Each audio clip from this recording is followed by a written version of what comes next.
আসসালামু আলাইকুম ভিউয়ার, সবাই কেমন আছেন? চলে আসলাম আমার রান্নাঘরে। আজকে রেসিপি করব আমি ডিমের কুরমা। ডিম দিয়ে আম দিয়ে রান্না করব।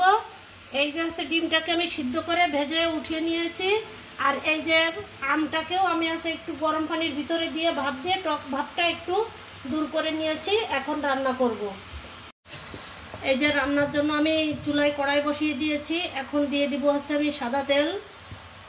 এটা সরষের তেল দিয়ে রান্না করা যায় না, তাই আমি সাদা তেলটা দিয়ে ব্যবহার করছি। তেলটা একটু গরম হবে। এই যে তেলটা গরম হয়ে গেছে, এখনই আমি দিয়ে দিলাম 2-3টা এলাচ ফল, 2-3 টুকরা দারুচিনি, 2টা তেজপাতা। এটা আমি তেলের ভিতরে দিয়ে এটা একটু ভেজে নিলাম। এটা একটু এইভাবে ভেজে নিয়ে আমি দিয়ে দিলাম রসুন পেস্ট, জিরা পেস্ট, পেঁয়াজ পেস্ট। পর্যায়ে দিয়ে দিব হচ্ছে আমি গরুর দুধ, আগেই জাল করে রেখেছি। গরুর দুধ দিয়ে দিব।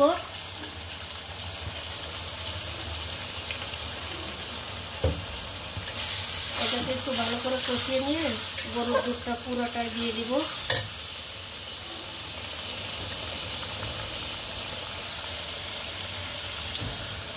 এই যে আমটাকে দিয়ে দিলাম দুধের মধ্যে। এখন ডিমটাকেও দিয়ে দিব। এইভাবে হচ্ছে রান্না করে নিব। এই যে এখন ডিমটাকেও দিয়ে দিলাম। এখন এইভাবে রান্না হবে কিছুক্ষণ। আমটা রান্না হচ্ছে, আম দিয়ে ডিম। কে কোথা থেকে দেখছেন আমাকে অবশ্যই কমেন্ট করে জানাবেন। এই যে এই পর্যায়ে দিয়ে দিলাম আমি চিনি। যে যেমন মিষ্টি খাবেন তেমন দিয়ে দিবেন। এই যে দিয়ে দিলাম চিনি। কাঁচা আম দিয়ে ডিম রান্না আপনাদের কেমন লাগে আমাকে অবশ্যই কমেন্টে জানাবেন। তাহলে আপনাদের সবাইকে ধন্যবাদ দিতে পারবো। আর আমার মতো করে একবার হলেও বাসায় ট্রাই করবেন। আমার পেজটাতে লাইক ফলো দিয়ে পাশে থাকবেন। আমার একটি চ্যানেল আছে ইউটিউবে, আমার রান্নাঘর, ওখানে একটু সাবস্ক্রাইব করে দিবেন। এইভাবেই সাপোর্ট দিয়ে এগিয়ে নিয়ে যাবেন। এই যে হয়ে গেল আমার আম দিয়ে ডিম রান্না করা। এখন এটাকে সার্ভ করে নিব। এই দেখুন কেমন হয়েছে কালার।